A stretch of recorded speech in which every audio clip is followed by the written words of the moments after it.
বাংলাদেশ মার্কেটে আমরা দুই ধরনের ফোন সাধারণত পেয়ে থাকি। একটা হলো অফিসিয়াল ডিভাইস আর একটা আনঅফিসিয়াল ডিভাইস। অফিসিয়াল আনঅফিসিয়াল কি আপনারা সব জানেন, সে বিষয়টা নতুন করে বলার কিছু নেই। সাধারণত যে জিনিসটা হয়, বাইরের কোনো কান্ট্রিতে নতুন কোনো একটা স্মার্টফোন লঞ্চ হলে অথবা গ্লোবাল মার্কেটে নতুন কোনো ডিভাইস লঞ্চ হলে বাংলাদেশে আস্তে আস্তে করে সেগুলো চলে আসে আনঅফিসিয়ালভাবে, এবং আমাদের কাজ হলো কি সেটা আপনাদেরকে জানানো, ওইটার একটা ফুল রিভিউ তুলে ধরা। দেন আপনারা যখন কিনতে যাবেন আপনার ডিসিশনটা নিতে একটু সুবিধা হবে যে আসলে ওই স্মার্টফোনটা আপনার জন্য ঠিক আছে কিনা, বা টোটালি ওই স্মার্টফোনটা আসলে কেমন। ঠিক তেমনিভাবে গতকাল বাংলাদেশ মার্কেটে আনঅফিসিয়ালভাবে চলে আসে Xiaomi 12X, Xiaomi 12 সিরিজের আরেকটা নতুন সদস্য। নতুন ঠিক না, বাংলাদেশের জন্য নতুন। তো এই স্মার্টফোনটা গতকাল বাংলাদেশের মার্কেটে আসে। এই মুহূর্তের প্রাইস কিন্তু মোটামুটি বেশ হাই।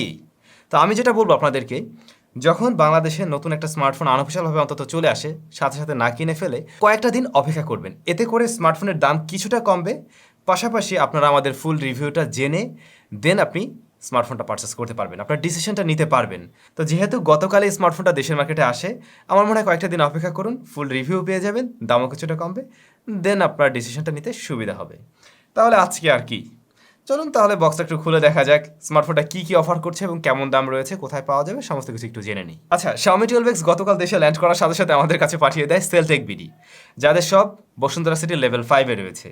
Xiaomi 12X সহ বর্তমান সময়ের প্রায় সমস্ত রকমের জনপ্রিয় স্মার্টফোনগুলো তাদের সবে আপনারা পেয়ে যাবেন। ভিডিও ডেসক্রিপশনে সেলটেক বিডির যাবতীয় ইনফরমেশন দেওয়া রইল। আর এই স্মার্টফোনের প্রাইস অ্যারাউন্ড 56K এই মুহূর্তে।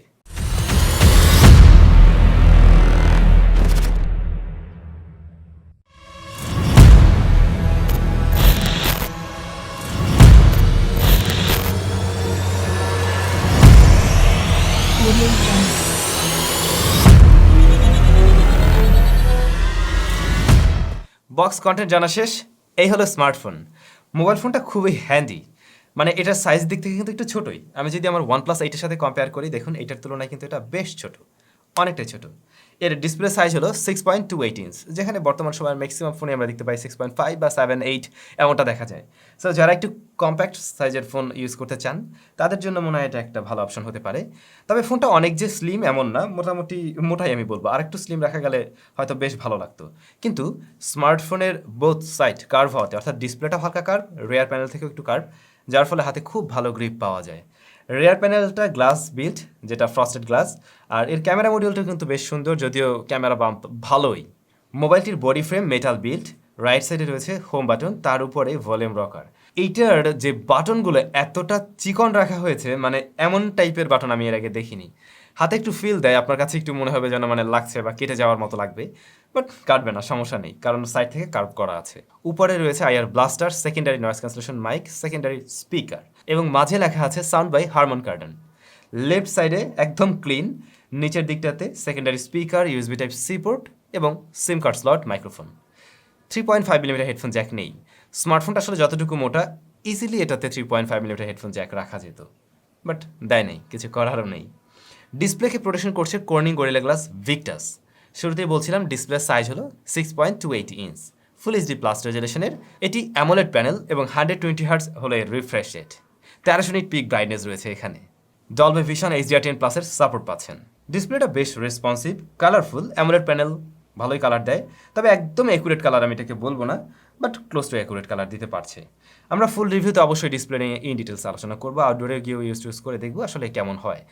আর ডিসপ্লের চিন বা বেজেল মোটামুটি ন্যারোই, লোয়ার চিনটা বিশেষ করে বেশ ন্যারো রাখার ট্রাই করেছে। আমরা ডিসপ্লের টপ সেন্টারে দেখছি সিঙ্গেল পাঞ্চ হোল রয়েছে, এটা অ্যাভারেজ সাইজের। পারফরমেন্স সেকশনে কোয়ালকম স্ন্যাপড্রাগন 870, যেটা 7 ন্যানোমিটার ফ্যাব্রিকেশন তৈরি করা একটি SoC, এর গ্রাফিক্স সেকশনকে পাওয়ার করছে Adreno 650। অপারেটিং সিস্টেমে MIUI 13 বেসড অন Android 11। এর স্টোরেজ সলিউশন UFS 3.1, এটা পাওয়া যায় 8GB এবং 12GB র্যাম ভ্যারিয়েন্টে, সেই সাথে স্টোরেজ রয়েছে 128GB এবং 256GB। তো স্ন্যাপড্রাগন 870 এটা মোটেই কিন্তু কোনো নতুন প্রসেসর না, অলরেডি এর আগে আমরা কয়েকটা রিভিউতে এই প্রসেসর সম্বন্ধে আলোচনা করেছি, রাইট? বাট এই স্মার্টফোনটার যে দাম এই মুহূর্তে আনঅফিসিয়ালভাবে, আর যে প্রসেসর আমরা পাচ্ছি এখানে, তাতে আমার মনে হয় দামটা বেশি হয়ে যায়। কারণ আপনি যখন প্রায় 60,000 টাকা অলমোস্ট, বা 56,000 টাকা, সেটা মোটেই কম না, এই টাকা দিয়ে কিনতে যাবেন, তখন হয়তো আরেকটু ভালো পারফরমেন্স আশা করবেন। সো সেই জায়গায় আমার মনে হয় আসলে এই প্রসেসরটা কিছুটা পিছিয়ে থাকবে, অথবা এই ফোনের দাম কিছুটা কমা উচিত। তারপরেও আমরা ফুল রিভিউতে আলোচনা করবো আসলে এর পারফরমেন্স কেমন। স্মার্টফোনটিতে ইন ডিসপ্লে ফিঙ্গারপ্রিন্ট স্ক্যানার রয়েছে, যা বেশ ফাস্ট অ্যান্ড একুরেট। তবে অবশ্যই ফ্ল্যাগশিপ লেভেলের স্মার্টফোনের মতো না, মিড রেঞ্জের স্মার্টফোনের মতো রেজাল্ট করছে, কিন্তু এর হ্যাপটিক ফিডব্যাকটা আমার কাছে বেশ ভালো লেগেছে, যেটা যথেষ্ট রেসপন্সিভ। Xiaomi 12X এর রেয়ার প্যানেলে আমরা 3টি ক্যামেরা দেখছি। মেইন সেন্সর হলো 50 মেগাপিক্সেলের, যেখানে আপনি OIS পাবেন। তারপরে রয়েছে 13 মেগাপিক্সেলের আলট্রা ওয়াইড সেন্সর, এরপরে 5 মেগাপিক্সেলের টেলিফটো ম্যাক্রো শুটার। তো মেইন সেন্সর দিয়ে আমরা জাস্ট কয়েকটা ছবি নিলাম, যেগুলো শেয়ার করে দিলাম। তারপরেও আমরা ফুল রিভিউতে ক্যামেরা নিয়ে বিশদে আলোচনা করব। ভালো বিষয়, এর মেইন শুটার দিয়ে আপনি ভিডিও রেকর্ড করতে পারবেন 8K 24 এফপিএসে। তবে 4K এর পাশাপাশি আপনি 60 এফপিএস 30 এফপিএসও পাচ্ছেন।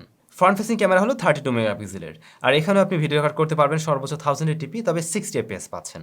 একে পাওয়ার দেওয়ার জন্য রয়েছে 4500 mAh এর ব্যাটারি, এবং বক্সে আপনি পেয়ে যাবেন 67 ওয়াটের চার্জার। ফুল চার্জ করিনি, ফোন আসার পর থেকে যে চার্জ ছিল সেটা দিয়ে আমরা চালাচ্ছি। সো ফুল চার্জ দিব এবং ফুল রিভিউতে আমরা বিশদে আলোচনা করব। তবে স্মার্টফোনটা হাতে আসার পর থেকে আমি গতকাল এটা দিয়ে বেশ কিছু গান টান শুনলাম। তো এর সাউন্ড কোয়ালিটি আমার সত্যিই বেশ ভালো লেগেছে, এবং সাউন্ড কোয়ালিটি নিয়ে আমি এখনই বলতে পারি বেশ ভালো। ভালো লাউডনেস রয়েছে এবং কোনো ধরনের ডিস্টরশন ছিল না, সাউন্ড খুবই ক্লিয়ার, এবং মোবাইল হিসেবে ভালো একটা বেজও দিতে পারছিল। তো মোটামুটি একটা আইডিয়া পেয়েছেন এই স্মার্টফোন কী কী নিয়ে হাজির হলো। এখন যদি পার্সোনালি আমি বলি, এই স্মার্টফোনটা যে কারণে আমার কাছে বেশি ভালো লেগেছে তাহলে এর সাইজ। যেহেতু আমি নিজেও ছোটো সাইজের স্মার্টফোন পছন্দ করি, সো সেই জায়গা থেকে এর সাইজটা খুব পছন্দ হয়েছে। তারপরে হলো এর বিল্ড কোয়ালিটি, এবং এটা হাতে নিলে বোঝা যায় একটা প্রিমিয়াম স্মার্টফোন, সেগুলো ঠিক আছে। কিন্তু এই স্মার্টফোনের যে দাম সেটা আমার কাছে মনে হয় ঠিকঠাক নেই, এবং আমার যা মনে হয় সপ্তাহখানেক যদি ওয়েট করেন এই স্মার্টফোনের দাম অবশ্যই ড্রপ করবে, মানে কিছুটা কমবে। সো তখন নেওয়াটা বুদ্ধিমানের কাজ হবে। আর একই সাথে আপনারা হয়তো আমাদের মতো কয়েকটা চ্যানেল থেকে এর ফুল রিভিউ পেয়ে যাবেন। সো ডিসিশনটা তখন নিলে ভালো হবে। তারপরেও যদি এই মুহূর্তে কেউ পারচেস করতে চান, অলরেডি হয়তো বাইরের অনেক রিভিউ রয়েছে, সেগুলো দেখে নিতে পারেন। আর নিতে চাইলে সেলটেক বিডিতে যোগাযোগ করলে অবশ্যই স্মার্টফোনটি আপনি পেয়ে যাবেন। সবাই ভালো থাকবেন, সুস্থ থাকবেন। আপনাদের সাথে আবারও দেখা হচ্ছে নতুন ভিডিও।